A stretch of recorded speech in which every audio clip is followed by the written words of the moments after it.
Alfonso Lessa. Recordábamos, Jorge, hace un rato, conversando contigo al inicio del programa, lo que había ocurrido allí en el año 86, en los albores democráticos, cuando el ambiente cultural y político se vio conmovido por la censura decidida por el intendente de Montevideo, entonces Jorge Elizalde, de una exposición de Óscar Larroca. Exactamente, que se hacía en la Biblioteca Nacional. Gran artista. Gran plástico, Lío Gran. Gran plástico uruguayo y gran Lío Gran. Floridense él. El motivo de la censura, bueno, los desnudos y contenidos eróticos de la obra. Se armó un gran lío, lo defendieron gente de distintos sectores, desde algunos artistas como Spínola Gómez, hasta políticos como Valle, o Sanguinetti Valle, fue uno de los que más los defendió, y Adela Reta, entonces ministra de Educación, que le dio una sala del Ministerio de Educación y Cultura para que él pudiera hacer allí la exposición. Hoy, tantos años después, el Uruguay se ve inmerso en una polémica que tiene que ver de vuelta con una situación que parece tener cierta similitud con aquello, que muestra, entre otras cosas, desde mi opinión, una enorme confusión que existe sobre la defensa de determinados derechos que en realidad se están perjudicando con actitudes de este tipo. Para quienes no estén informados de lo que hablo, rápidamente, el artista Claudio Rama, también es abogado, comunicador, estaba a punto de hacer una exposición, la había encajonada, hace cajones con pequeñas personajes en base a desechos, en el Teatro Solís. Sorpresiva y sorprendentemente, tratándose además nada menos que Malena Muyala, a quien la conocemos y apreciamos, y creo que aprecia a todo el mundo, directora del Teatro Solís, comunicó a Rama que para poder concretar la exhibición de su obra debía adaptarla a una perspectiva inclusiva. En declaraciones que publica Hoy Búsqueda, el propio Rama relató que recibió un correo electrónico de parte del teatro donde se pedían cambios en las obras. Decía el correo: el Teatro Solís solicita que las propuestas artísticas que se programan en los espacios del teatro aborden una perspectiva inclusiva, tanto en el lenguaje oral, escrito y virtual. Eso implica la actualización de los textos de la propuesta artística, decía el mensaje. O sea, le estaba pidiendo que cambiara por lo menos los textos. Bueno, hay alguna explicación que vamos a leer ahora de Malena Muyala, que yo creo que no aclara mucho, porque en realidad ratifica el contenido sustancial de este mensaje. Esta política no es una política inclusiva, es una política excluyente, del apartheid para quien piensa distinto. Producto, además, me parece a mí, de la aplicación a rajatabla de ese principio nefasto que tanto daño le está haciendo en lo social y lo político al mundo y al Uruguay, que es actuar bajo la línea de lo políticamente correcto. Si no está en lo políticamente correcto, que esté, bueno, en fin. Con presiones que determinan que hay artistas, que hay temas que ya no cantan. No quiero meterme con nombres y apellidos. No, pero, y bromas que no se hacen. Sí, no, pero, en el propio carnaval se ha dicho por integrantes de miembros del grupo de carnaval que no se hacen. Hay canciones muy importantes que se han dejado de cantar por miedo a la reacción de lo que pase. De acuerdo a la versión de Rama consultó, y de su productor además, consultó varias veces cuáles eran los cambios que debía hacer y nunca se le respondió. Malena Muyala dice en una declaración que salió hace un rato que ofreció varias reuniones. Rama dice lo contrario. Y además Rama dice fue un pedido genérico y que lo acusan de algo que nunca especifican.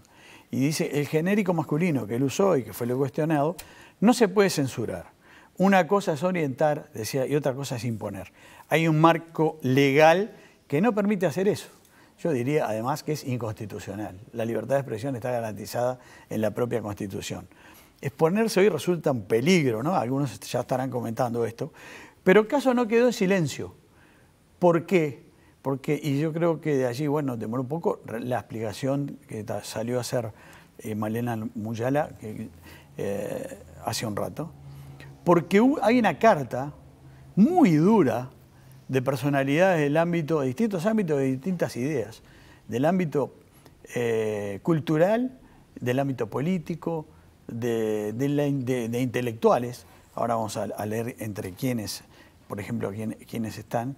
En la carta dice, entre otras cosas, citando recién una cita de Jorge Abondanza, que con estos ejemplos a la vista se puede advertir que la censura, a la cual hacen pasar por cancelación para blanquear su concepto filofascista, nunca muere.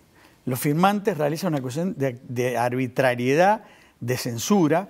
Hay que decir que Rama pidió a la intendenta de Montevideo que destituya a Muyala y agregan algunas cosas muy duras. Dicen, bueno, entre otras cosas, expresan su profundo rechazo y repudio a una medida tan arbitraria como totalitaria y exhortan a las autoridades a dar cumplimiento, defensa de una auténtica diversidad y el respeto incondicional, sea la postura que sea y se quiera hablar como se quiera hablar.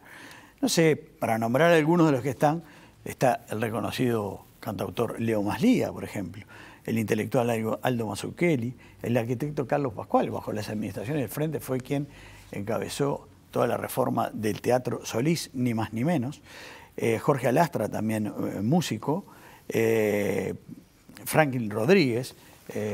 Hay muchas más personalidades que firmaron esta carta, entre otros Fernando Ondach, Irineu Corría Riet, bueno, Ope Pasquet, en fin, hay una lista muy larga de distintos actores de distintas áreas. Tendencias. Hace un rato se divulgó, nosotros lo vimos en la diaria, una declaración de Malena Muyala donde ella niega la existencia de censura. No, tampoco lo dice de manera explícita, yo creo que la carta no es muy clara. Responde a acusaciones, se habla también que son acusaciones del Partido Colorado. El Partido Colorado también sacó una declaración, pero me parece que la más relevante desde el punto de vista de la representatividad es esta, ¿verdad?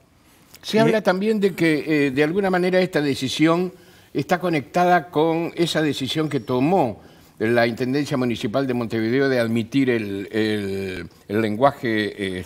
No solo de admitir, de promover. Ellos dicen en la carta que esto no es solo responsabilidad de Malena Muyala, sino que de la Intendencia, en nombre de algunos determinados departamentos, se está promoviendo, imponiendo este tipo de cosas. Dice, de la dirección del Teatro Solís trabajamos arduamente en la promoción y rol de la institución pública, en fin. Su apertura a la construcción y fortalecimiento de un teatro plural, inclusivo y de excelencia, una tarea que nos embarca, etcétera, etcétera. Bueno, en fin, el tema del lenguaje inclusivo, de lo que es inclusivo, porque entre otras cosas lo que dicen los firmantes de la carta es que se va a poner un tribunal que establezca qué es inclusivo y qué no es inclusivo y por qué un artista debe adherirse al lenguaje inclusivo. ¿Qué lo obliga? Eso es presionar al artista, porque el artista debe actuar en libertad.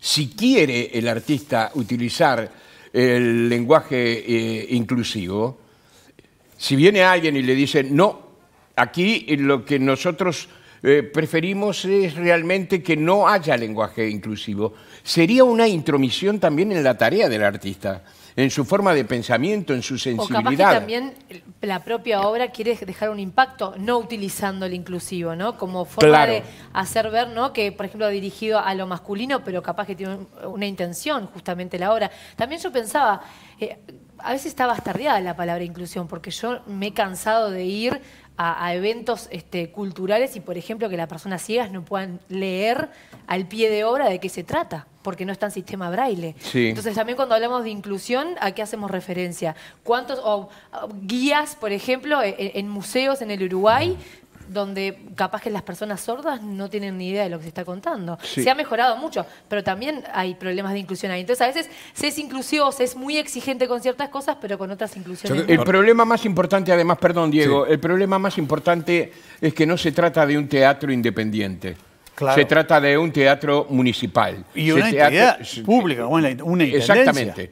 Se trata de un teatro municipal, Sí, concretamente del municipio de Montevideo. Creo ¿no? que capaz que falta alguna explicación más de Muyala, me parece, porque él quedó un tanto vidriosa su respuesta con respecto a la contundencia, con respecto a la contundencia de la crítica de Rama, ¿no? Pero estaba leyendo de parte de la aclaración que decía, digo, porque esto en definitiva es política, ¿no? Cuando hablamos de política en todos sus sentidos, ¿no? Hay una política, digamos, proactiva de trabajar el uso de genéricos y la no aplicación de masculino de manera exclusiva por parte de la Intendencia de Montevideo. Eso lo dice la propia Muyala en esta declaración que comentaba, ¿no? Como institución pública de la Intendencia de Montevideo nos basamos y fomentamos las políticas nacionales y municipales de inclusión. Sobre las mismas hay vasta información institucional y formal, justamente, que en relación al lenguaje indica el uso de genéricos y la no aplicación del masculino de manera exclusiva. En definitiva, es una postura política proactiva que tiene la Intendencia. Excluyente. Que hay que ver, porque vos hablabas ahí de la orientación versus la imposición, ¿no?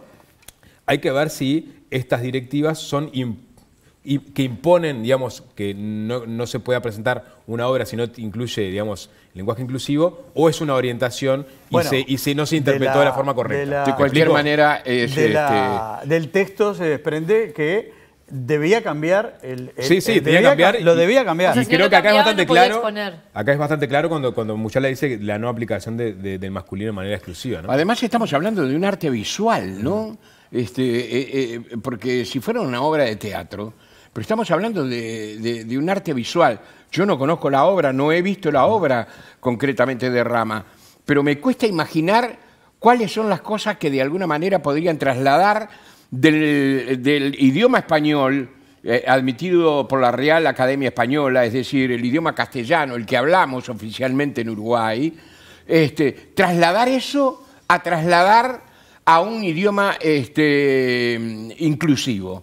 El efecto visual, ¿en qué consiste? ¿Cambiar los personajes, cambiar los muñecos? Refiere también a las explicaciones que da Rama de la obra, que van a acompañar de explicaciones, que debían ir en esta modalidad del lenguaje inclusivo, que está un poco en boga, digamos, en algunos círculos, bastante... Sí, no, en otros no existe. Y en algunos, por supuesto que sí, por supuesto que sí, que se ejerce.